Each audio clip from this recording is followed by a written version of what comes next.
All right, we are on Colin's Conversations. As always, I always let the guests introduce themselves, so let everybody know who you are, a little bit about what you do, and what brought you here today. Hey, what's up? I'm Chanelle Kazadi. I'm here. I'm an artist from Ravenna, Ohio, and I'm here because we need to talk. Absolutely. Before we do too much talking, every guest gets a gift. Oh. Part of the Alumni Association of Colin's Conversations. Let me check this out. Hey, okay, yes. So that was made by Twisted Willow Fabrications. They were on season 1. Doug makes everything metal and makes everything awesome in metal. Yeah. So he was on the we actually went up there for it and got to see him do all of his CNC machines and everything like that.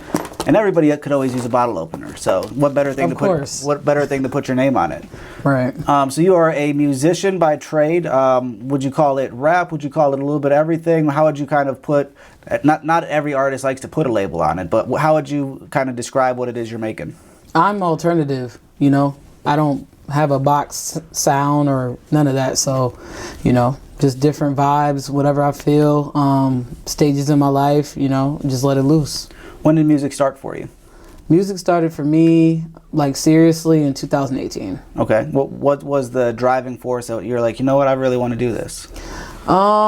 The driving force for me is just I stopped caring what people thought of me. I stopped caring about the stereotypical mindset towards rappers. So, I just said I'm going to go for it, and I did. And was it kind of a slow process, or was it you were already doing poetry and writing things, or how did all that come about?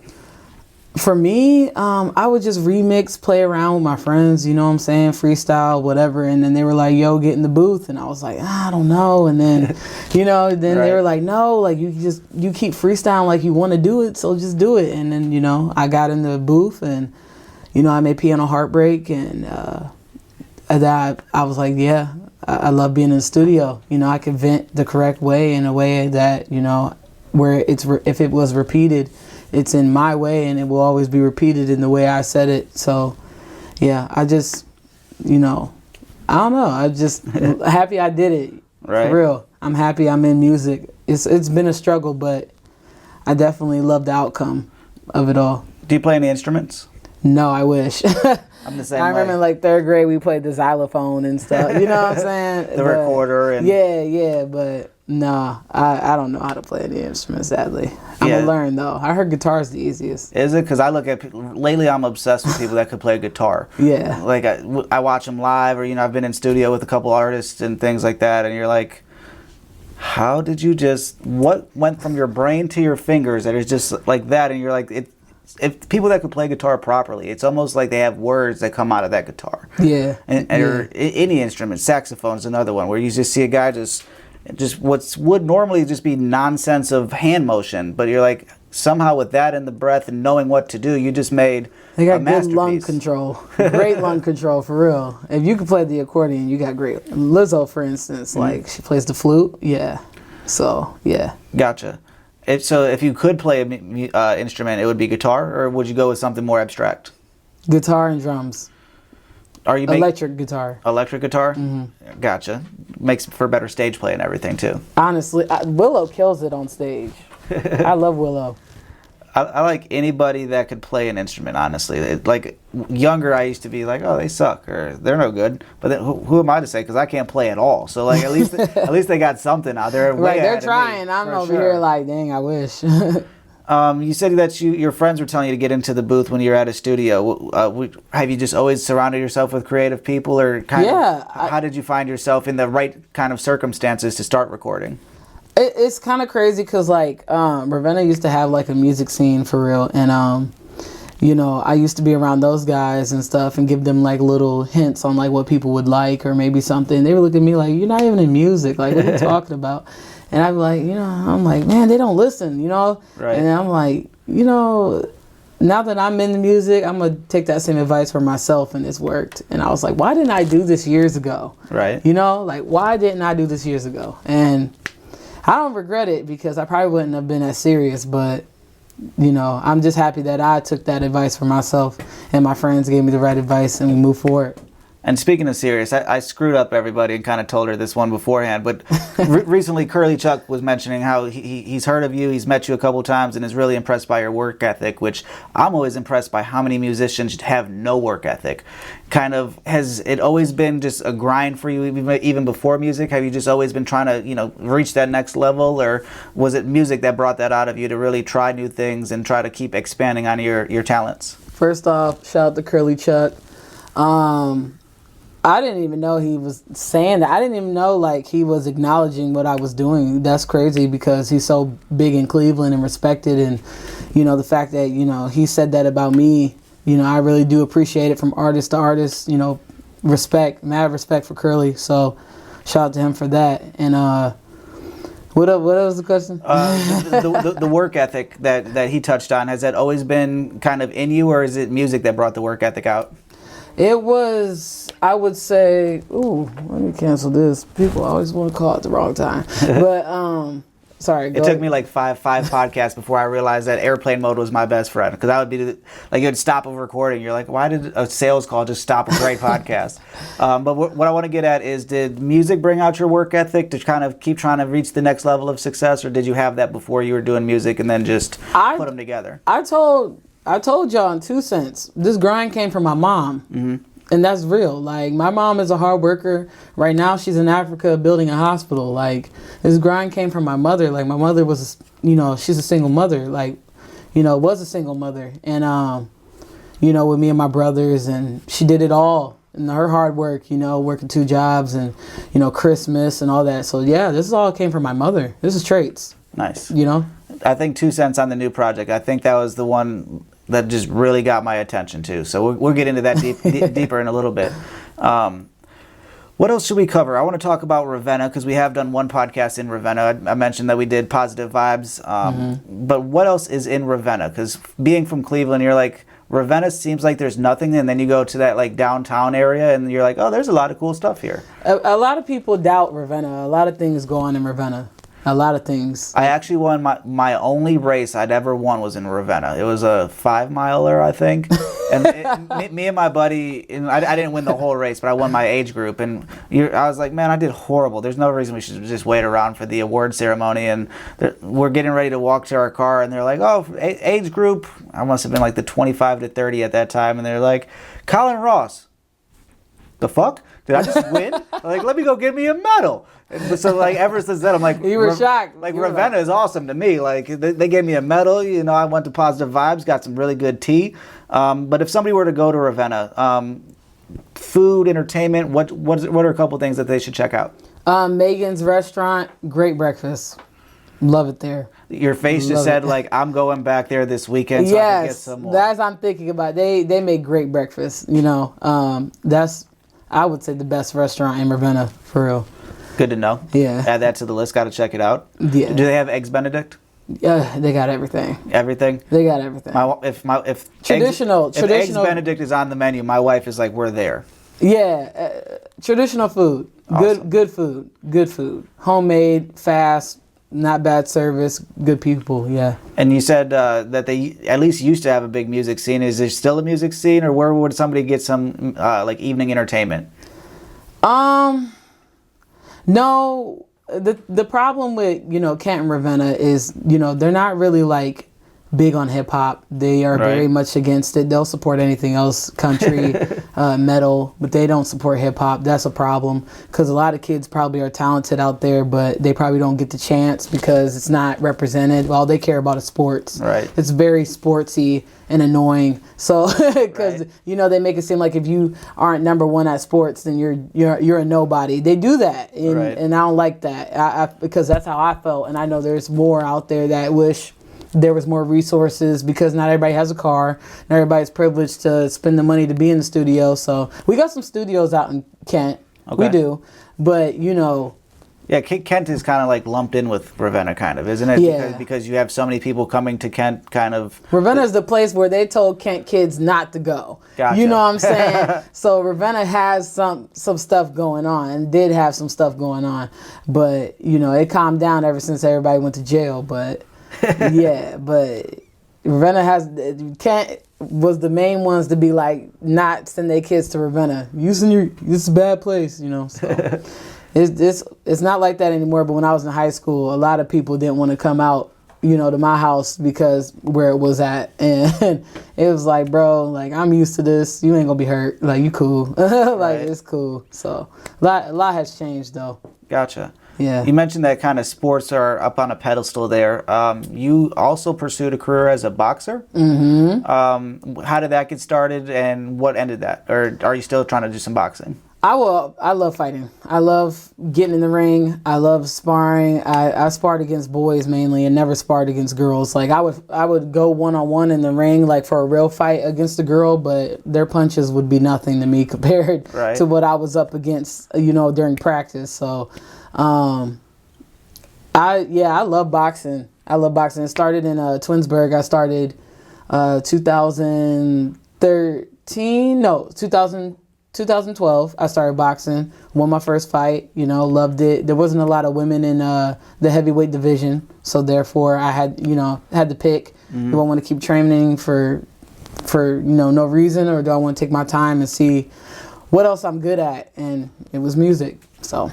I like the fact that she's like, you know what? If I could take a man's punch, what can a lady's punch do? You know? I don't know. It trained me very well. I grew up around boys, so right. Yeah. Gotcha.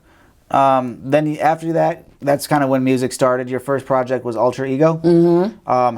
How did you come? I can never remember names of songs or names of albums when I need to talk about them, but I'm always so interested in how do you come up with a name for a project? So like Alter Ego, is that just that kind of, you could go a couple ways with it, I think, but how did you come upon that as a title?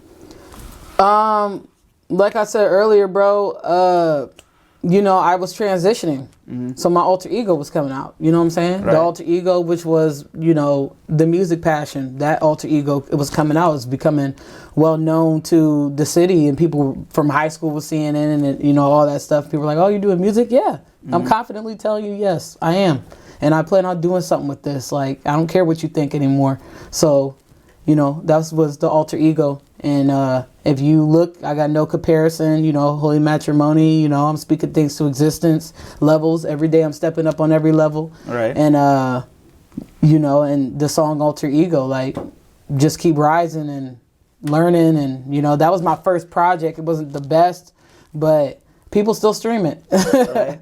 Yeah. A lot of people kind of, whether it's music or art or business even, kind of that first project, they kind of like are almost ashamed and kind of try to push it under the rug. Mm-hmm. But I'm the opposite, where I look at so many people, if they just started, they have no idea where they could go. So that first project, I mean, the fact that you took the time to put it together, wrote the songs, recorded them all. Yeah, my boy Mike.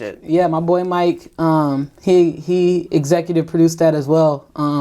Helping me, arrange the songs and stuff. And he's like, this your first project, you're getting the skits together. And, shout out to Mike. I love him dearly. So, yeah. And also with that, how do you pick who you're working with? It sounds like you're not making all your beats. So where do you go to find the actual music for what it is you're going to then make? I'm very picky. If the beat don't get me, if I ain't freestyling to it, I ain't rocking with it. I've just been blessed, came across some great producers. Dag, he's from Detroit. Apex, he's from Russia. It's all about networking and taking a chance and, talking to people and, getting to know different people. Most of my producers are not from Ohio. They're from mm-hmm. California. Idol's from California. He produced Pay Stub. Z, he's from Texas. Will. Y'all know Will, but Will's from Cleveland, and so different producers, different areas. I don't work with people really producing wise in Ohio. Probably will now, but and Kel's from Akron, so different producers, different cities expand. Right. I feel like that's even a good way to get your music out there. Absolutely. I mean, if you're building a network, the wider network that you could build, obviously it's going to trickle in different ways. Yeah. Are there any local acts, whether it's producers, rappers, etc., that you do want to work with? You mentioned kind of speaking things into fruition, so why not throw that one out there now? Anybody, even if it's not local, anybody kind of just independent. anybody mainstream, I'm like, you already got success. I don't want to talk about you. But is there anybody kind of lesser known or locally known that you want to kind of work with in any capacity? I would want to work with Miles Monday, Navy Blue, Schoolboy Q, Kendricks, Baby Keem, Nesta, he's a singer. There's there's like a list of people I would love to work. Madlib, Alchemist, even producer-wise, Kanye. There's so many people. There's so many people I would want to work with. Like, there's so many great talents out there. I can't even give you a full. The list is like. Right. That's all right. Yeah. Look, gone. Long one. Another one that I always like to figure out too is some musicians love the studio process. Some love the performing. A lot of people right in the middle. Where do you fall in that? Oh my God, I love them both. I love them both. If you had to pick one as your favorite part of the process, is it in the studio or is it performing? Performing. Is it just because you get to see the energy of what you make? Yeah. I get to look at the crowd. I get to talk to them. They sing along. We connecting. We're doing like, right. You know what I'm saying? We're just one big family. When I'm on stage and they're got their hands up, their phones out, or whatever they're doing, like they just be vibing. I love performing more. Yeah. And then you say you book a performance. How do you pick what is going to be on the set list? Is it just kind of you're going for that real energetic stuff, or just you really like a song? How does the set list come together for you?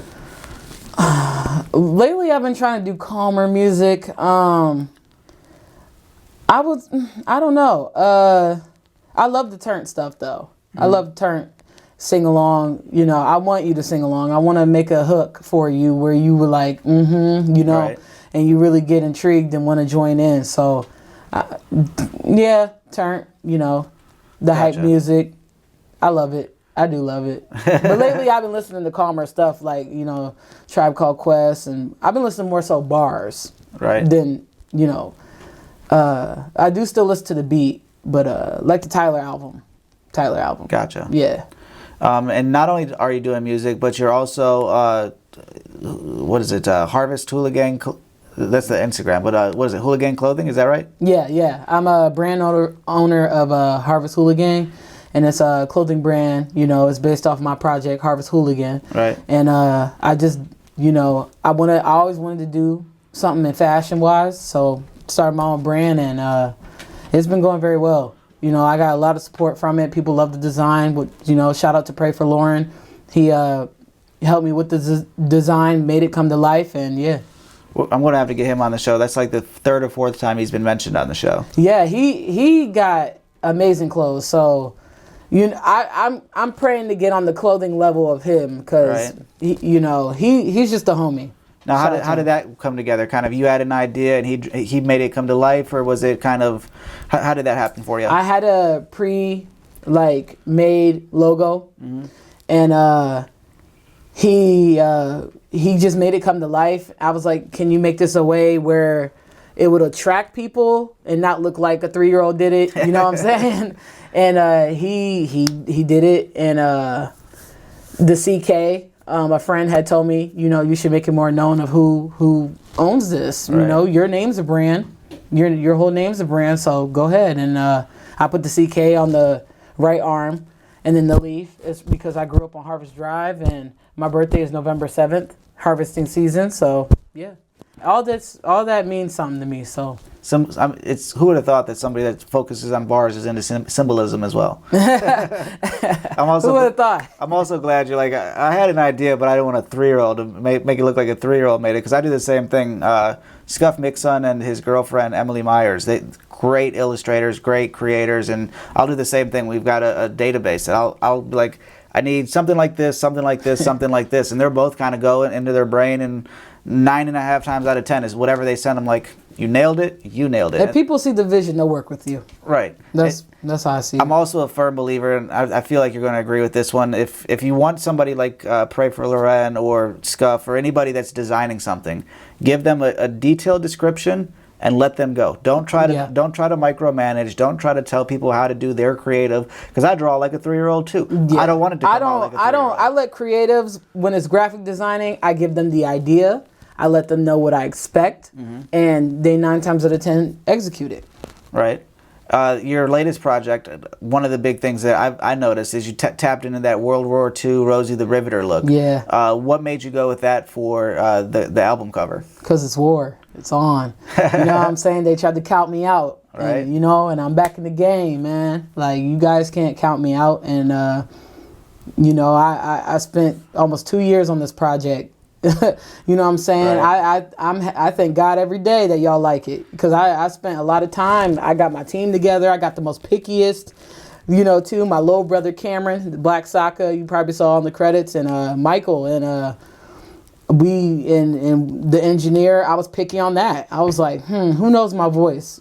Right. And I was like, perfect. My boy Will, and we got together as a team and harmonized and hula gang and. 4x3. Everybody was helping me with this and trying to get me things for it, and a lot's going on. A lot. Ever since I dropped it, a lot. Right. Mm-hmm. Yeah, I mean, social media wise, I've seen you've been busy. You're all over radio stations. You're, taking over the iTunes charts. Yeah. Top 200. That was a pretty fun one to watch, even though I had nothing to do with it. I was like, oh, she just posted a day ago. She was top 75. Oh, then 50, then 20. Oh, 18 or whatever. Yeah. Where'd you end up on that one? Top 20, 18, number 18. Dude, that's killing it. Number 18. I mean, that's your second real project, and that's killing it. Yeah. That's my first album. I can't. I learned so much during COVID, bro. Like. Right.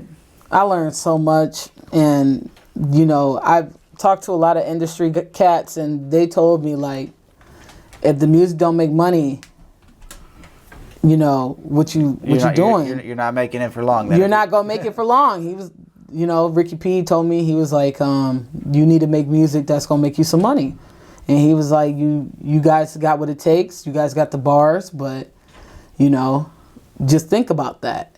If you want to be in the big leagues. And I'm like, okay. Right. All right.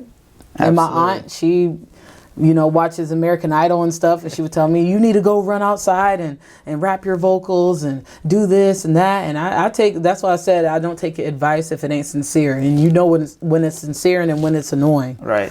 Back to 2 cents. So, I shout out to everybody that's been helping me and making sure I'm on the right steer, because I know a lot of people don't have that. Mm-hmm. A lot of people don't have people looking out for them like that, so absolutely. I'm very thankful. I think that's a good segue. We have a section that I like to call discography discussions, where I've got your Make It Work project pulled up. I want to go song by song and get kind of the behind the scenes things that those real fans are really going to want to know that I haven't seen come anywhere else. So we're going to go one by one, kind of just your basic thing. I want to go about a minute and a half minimum on each one. If you want to go deeper, absolutely, we could go deeper. I want to know all about who produced it. I want to know about the little wordplay that we may or may not have caught. All of those little beautiful little backroom things, and you're lighting up, so this is going to work out great. Number one, I mentioned earlier, that was one of my favorite songs, which I think too, the way that 2 Cents comes on, you're like, all right, this is really basic, but yet there's a lot of woven wordplay within it, to where like it got my attention to go through for the other 7 songs. But tell me about 2 Cents. How did it come about, and all about it? 2 Cents. It took a minute to find that beat. I got on him so much. Dag produced that.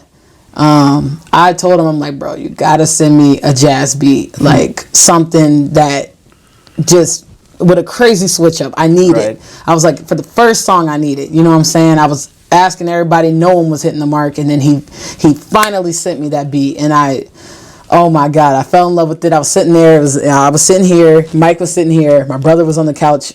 And we were all in the attic, and we were in the studio, and we were just looking at each other and listening. And then we heard, once the beat came, like when it started, and then the switch up, we were all looking at each other like, this is the one, this is the one. Right. And that song, I was stressing for a minute, 2 weeks.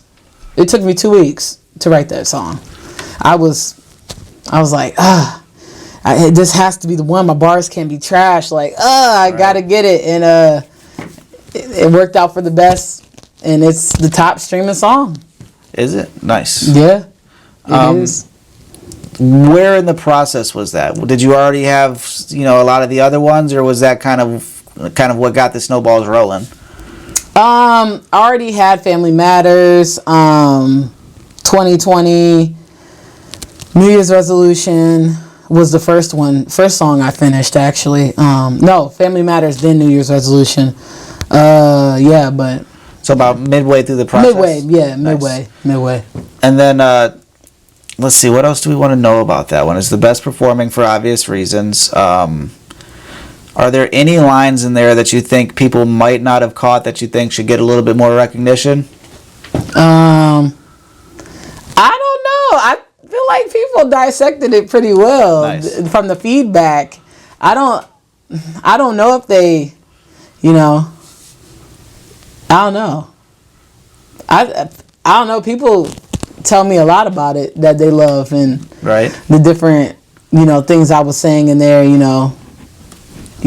I see decimals of 6 cents, and like, I don't know if people understood what I was referencing, but you ever saw 6 cents? Mm-hmm. Yeah, so yeah, I see decimals. So when he said I see dead people, so I see decimals. So I that's one of the first movies to really scare me as a kid. So I'm glad I could. I think that was one of the few movies that actually is supposed to be scary. That's actually kind of scary. It's really scary because, he was a great actor as a kid. Wow.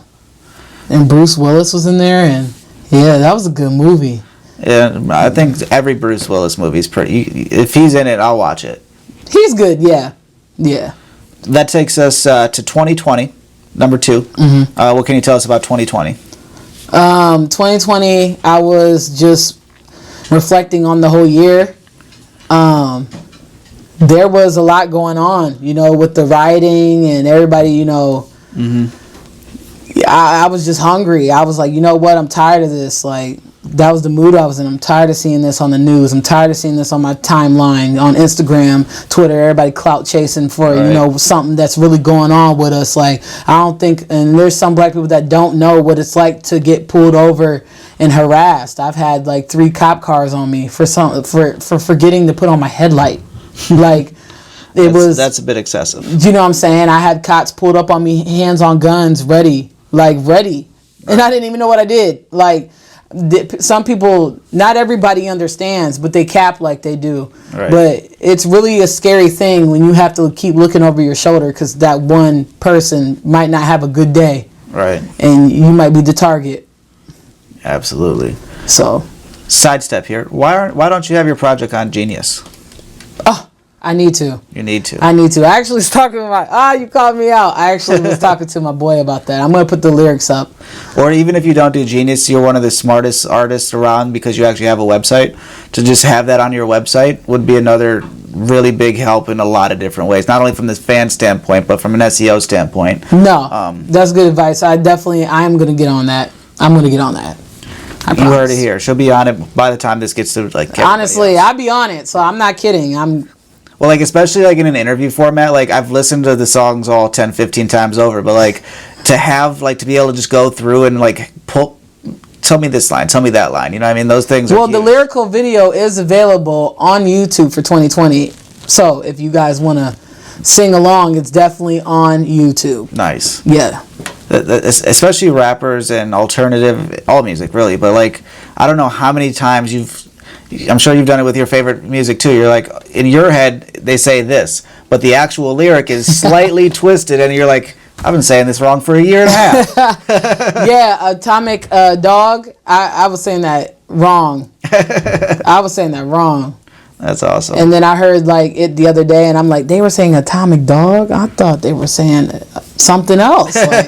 I'm like, dang. That's awesome. Yeah. So 2020 is kind of just your take on this social everything that was happening that year, and I was fed up, being locked down, all that, and then I was like, you can't degrade me, love or hate me like I'm Dennis Rodman. And I was just letting people know, no matter what you say, no matter what you think, the ball gonna keep rolling. I like the Dennis Rodman line. Not enough people like Dennis Rodman should have so much more social credit than he really does. Yeah, I was watching the documentary for Michael Jordan, and Dennis Rodman influenced me a lot on not caring at all. I mean, who else is wearing a dress and marrying Carmen Electra? I mean, the man is a legend. A legend. That Bulls team, I mean, they wouldn't have been shit without Dennis Rodman. Oh yeah, that's what I'm saying. Like, you can't degrade me, love, or hate me like I'm Dennis Rodman. Like, Dennis Rodman might have looked like a pretty boy, but in the paint, he was elbows and fists, toe to toe with down you. reboards and throwing them right back out. Yeah, toe to toe with you. What you gonna do? Number 3, we got NYR is what it's listed, but that's New Year's resolution, right? Yeah. What can you tell us about it? New Year's resolution. I was reminiscing about just the high school days, and that's why I was like, license non-existent. Mm-hmm. I was getting pulled over a lot.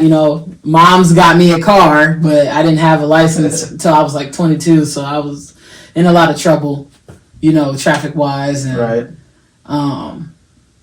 Just reflecting and playing around and just speaking on like things I've seen, and V, he got me hip to lemonade. That was not a lie. The summer last year, we were sipping on the lemonade from Chipotle, the organic. So I fell in love with it. Ordered it all the time. That's awesome. Mm-hmm. New Year's resolutions are one of those things that so many people like really have to do in December, and then by January 3rd, they're like, "Oh, I said what?" This year my year. I wasn't capping. This year my year, man. This is my upcoming year. And what resolutions did you make for this year? Were there anything specific, any exact benchmarks that you were telling yourself you're going to hit this year? I told myself I'm going to hit up a tour. I'm going to hit a real tour. That's what I told myself. I said I'm going to make one of the greatest albums to drop of 2021. Nice. And I said I'm going to make something people going to remember and play forever. And I made that come true. So, the tour part pending, but but this year gonna be my year, and I was keeping it real. Like I was in my bag in the studio. My peoples will tell you. I think too, you touched on it there.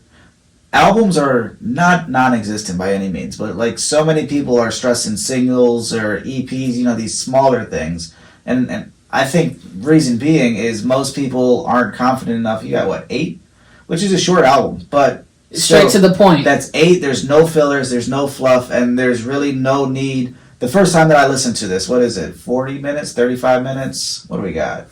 Only 23, 24 actually. I love when there's very few people that I give this compliment to. The worst thing about your album is it ended too quick. There's like three people that I've given that compliment to.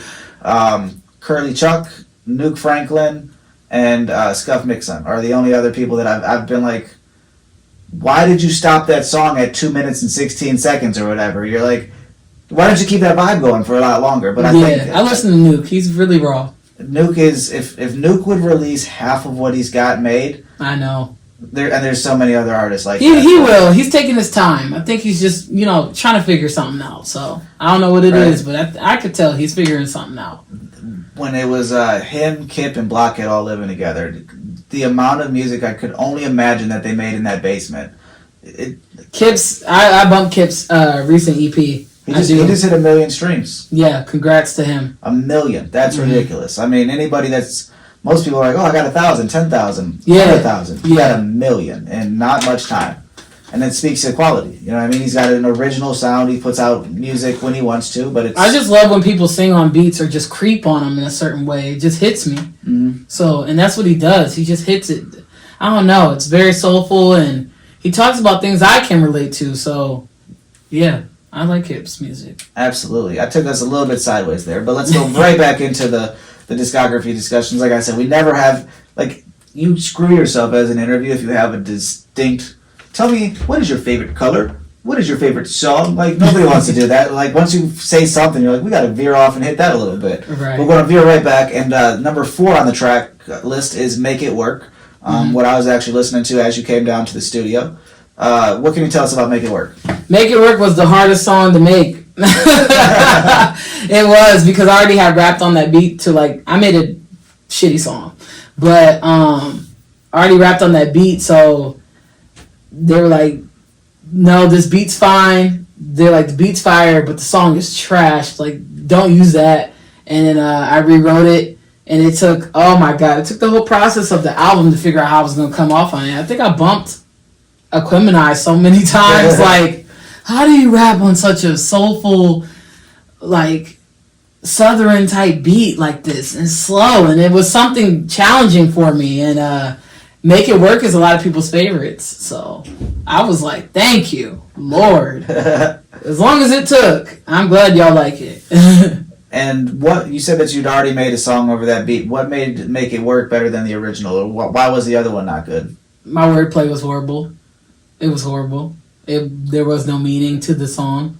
I don't know. The beat just got used for better. So, yeah.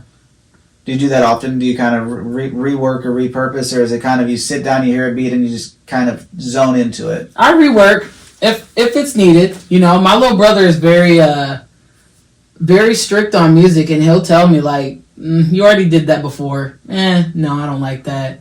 And I'm like, you're right. Then I get back to rewriting it, listen to some stuff. I'm like, okay, you know, how can I go about this in my own way? You know, I'm listening to the music, the Legends music, you know, funk, whatever. And then I think, I'm like, how can I make this Chanelle, though? Right. How can I make this Chanelle without sounding like anyone else? And, you know, I'm glad I've taken my time. This album came out perfect, and the support behind it, I love everyone for it. Right. I think you hit it. The reason you're sitting here is you just hit it on the head. There's so few female rappers, and most female rappers go towards that Megan Thee Stallion or Nicki Minaj type.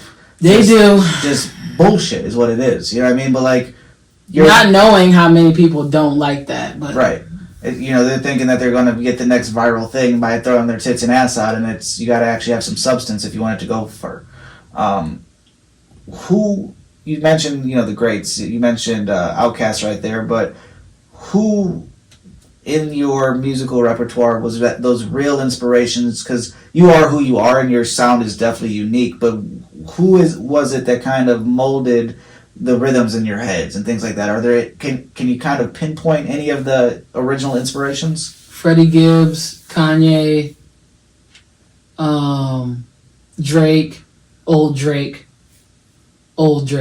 I would say, if you're reading this is too late, but like from there to all the way to his first project, Drake.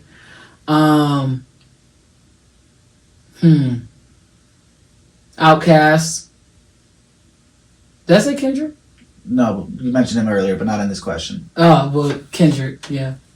I was expecting To Pimp a Butterfly. And tell me if this was way off. I was expecting to hear Queen Latifah in that. Yes, her too, but like by no means are you like using her style or anything, but I think the way that you're using the prolificness of what you're saying kind of goes back to like most people think Queen Latifah when they think shitty TV shows or movies. Or no, Unity. Like Unity was Unity. All of her music is that like you. It's that original, empowering female, the creative thought.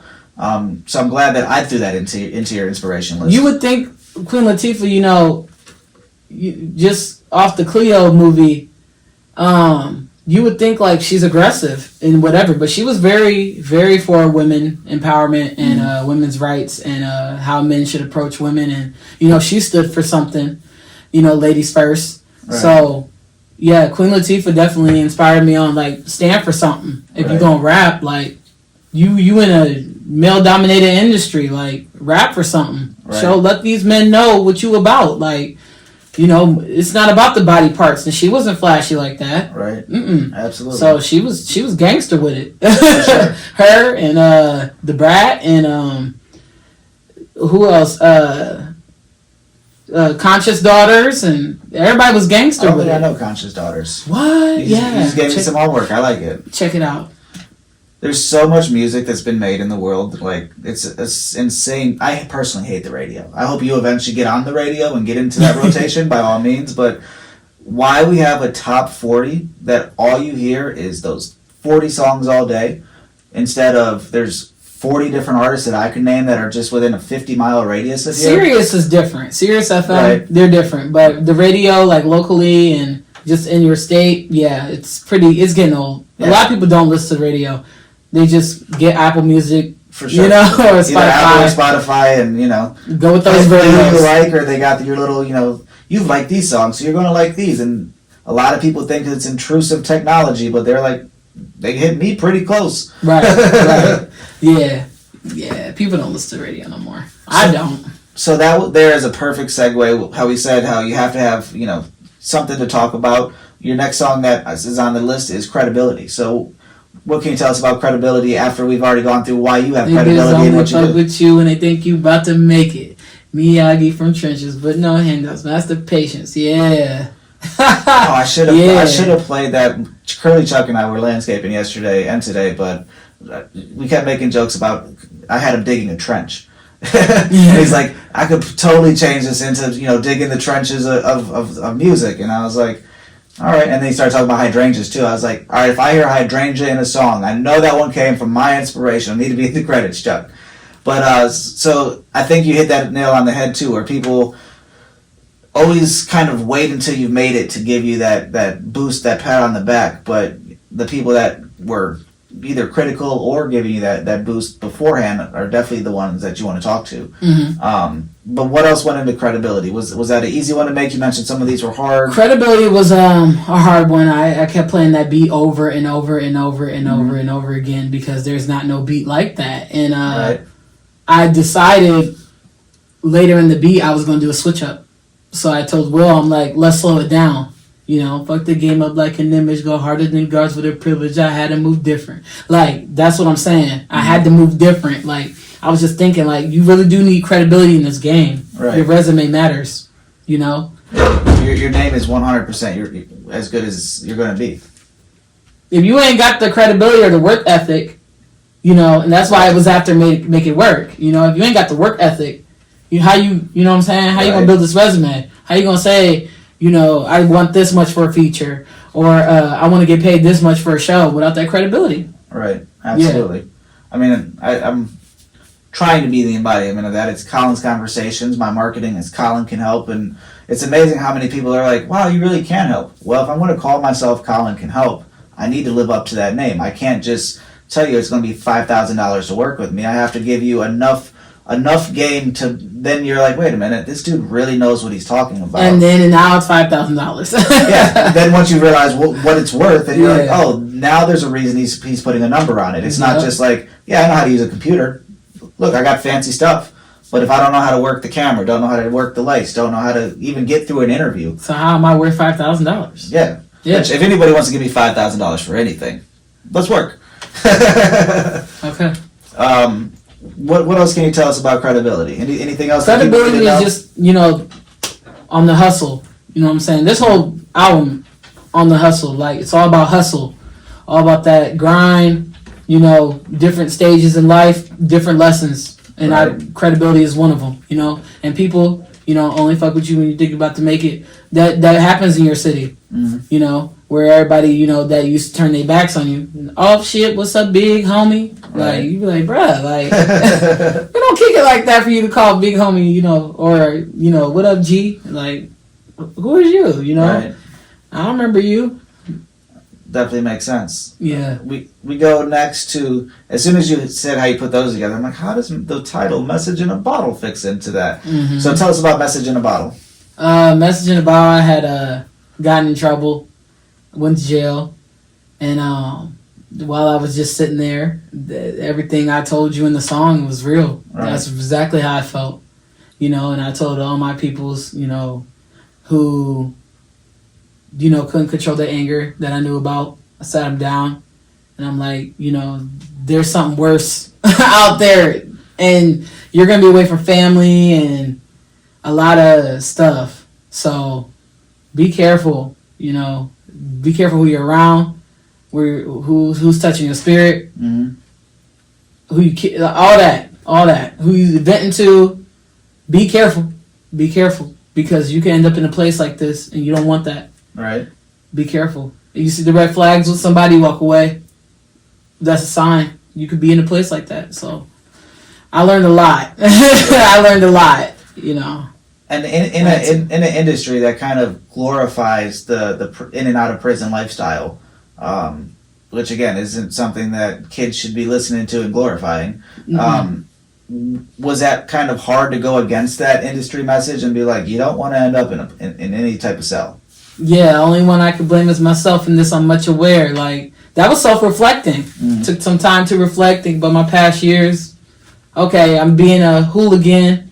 I'm out here getting in trouble. I'm doing everything to get in a place like this, not realizing, you know, my mom begging me to get it together. I'm not listening. I'm thinking I got away with it last time, you know. Right. Oh, I got away with this time. Oh, now it's real. Right. Oh, the cuffs is on me. Oh, and I'm in here, you know, and I'm like, dang. Away from family, I don't remember not one person's number. Cellmate annoying, like, you know what I'm saying? And I was like, this is hell. All right. This is hell. Because you're constantly thinking, you're completely sober, it's just you and your thoughts. And if you're an overthinker like myself, it's hell. Right. It's hell. It's hell.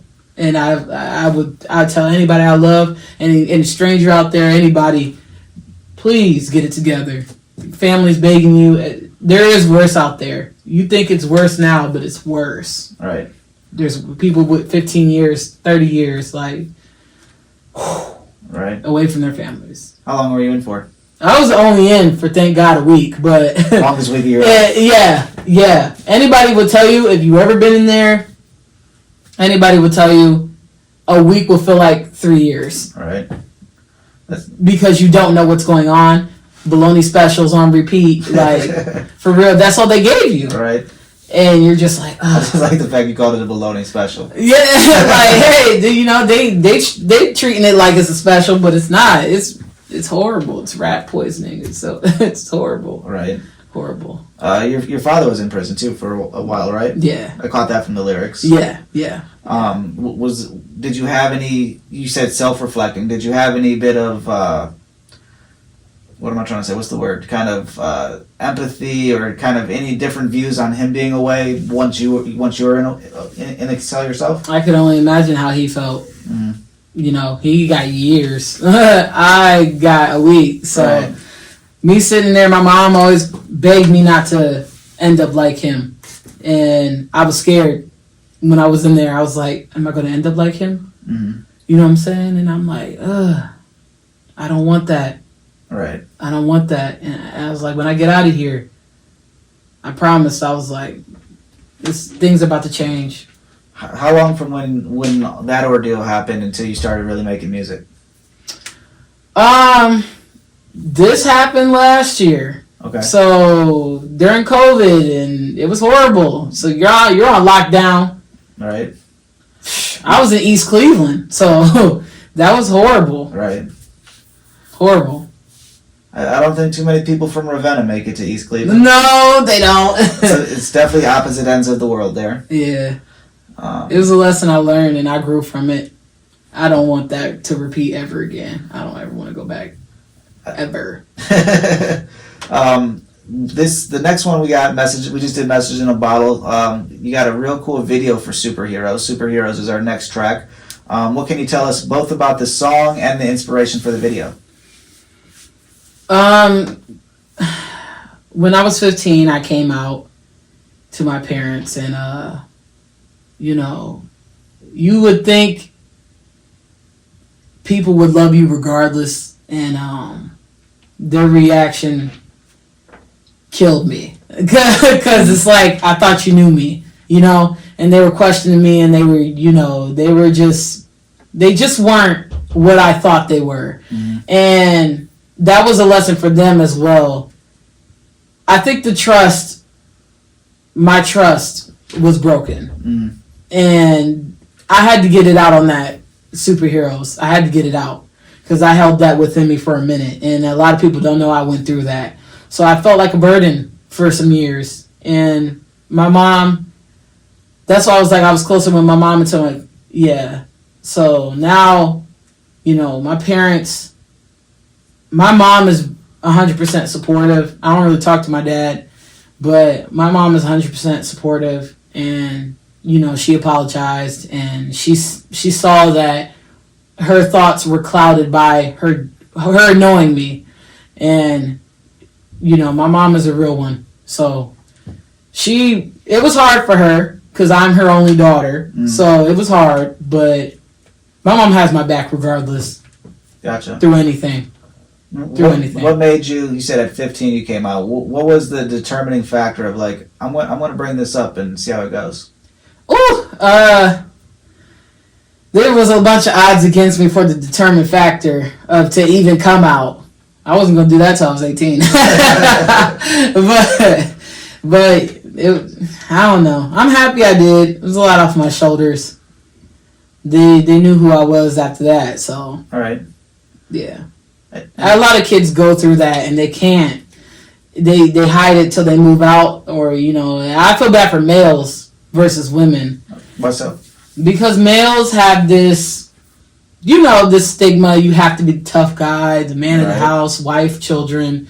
So if they like other males as well, they get judged for it. Mm. And it is kind of the double standard of if a girl likes girls, you're like, oh, okay. Oh yeah, that's cute, that's hot, whatever. But males, they go through it worse, and I feel bad for them sometimes. You know, if there's somebody that's either listening to superheroes or is catching this that is still in the closet, what advice, being that you've already gone through this, what would you give the advice to, whether it's a male, female, how would you advise them to go about it? I'm sure everybody's is a little bit different, but it's gonna be hard. It's not gonna be easy. I don't know who your family is, but you'll get through it. There's going to be someone out there who's going to help you, and, you know, get therapy, get counseling, talk to somebody, you know, you could trust, something. You'll get through it, and you'll be okay. You'll be okay. Absolutely. Let's round it out. Family matters. What can you tell us about it? My family. I love my family. I love my dad's side I'm very close with. My mom's side's in Africa. My mom's from Africa. Family for me. I love my little brothers, nieces, nephews. I love my friends. It's family. It's family for me. When I feel down, find myself, they check in on me. You know, and my aunt, love my aunt, RIP, my other aunt, Yolanda, my Nana, RIP her. They always kept me going. Family for me. I'm a family-oriented person. Right. Family, always. Family. It's awesome. That concludes Make It Work. I haven't heard a beep on this yet, which I'm surprised. Don't fucking tell me. Oh, I'm gonna kill it. That's why we always got two. Oh, that's awesome. I charged that battery for like 2 days. I'm confused why that broke. Now I'm so much happier that you've been talking loud the whole time. Everything will be clear on that one. Nice. So we got... Trying to help you out, my G. We got the whole thing and it's on you. Yeah, I learned that early on in the podcasting thing of just always have two, because we would just got 48 minutes of great shit that who knows how much of it's on that one. Right. Let's see. What do we not cover about your career, your personality that you think more people should know about? I'm goofy. Like, people, I'm sarcastic, but I be playing. I be playing a lot. I'm just goofy. My friends will tell you I'm goofy. I'm always laughing. I'd rather laugh than cry. Absolutely. Any day. I'm goofy. If I rock with you, I love you. You gonna know. Like, I'm very more so observant. People find that intimidating because they can't read me, and I don't care. Why would you want to be readable? Right. Then people think you're predictable, and then they think they could get one up on you. Nah, I'm always observing my surroundings. Gotta watch people. They just try to swindle, like I said. Try to swindle, and I think one of my favorite quotes of recent is the most valuable trait is to be underestimated. And as soon as I heard that, I was like, that is the truest thing that anybody has ever said ever. That's all Make It Work's about. Underestimation. Like, people underestimated. And they probably still are. You know, it's my first album. I'm not going to think, I'm up there. Oh, I'm Biggie and Tupac level. No, I'm still learning. You don't know what my next project going to be like. But I'm going to tell you right now, I'm working. Nice. And it's nonstop. And it won't stop. And I plan on getting all the way to the top. Being with the greats. Making more classics that you guys love. And I'm glad you said that the album cut too short. I wanted to give you 8 to let you know what I'm about. Right. Just to get the foot in the door. For sure. Now I'm about to take off. Absolutely. You got up to 1 minute. I steal this from Hot Ones. You got 1 minute to end it, however you want to end it, for the video, for the audio, for anybody that's been tuning in. Hey, what's up, everybody? I'm Chanelle Kazadi. You know, I'm on all platforms. Spotify, Apple, Twitter, Instagram, all that. ChanelleKazadi. Follow me on everything. And stream Make It Work. Listen to the whole album all the way through. You already see Colin likes it. I hope you love it. Let's get it. Hula gang.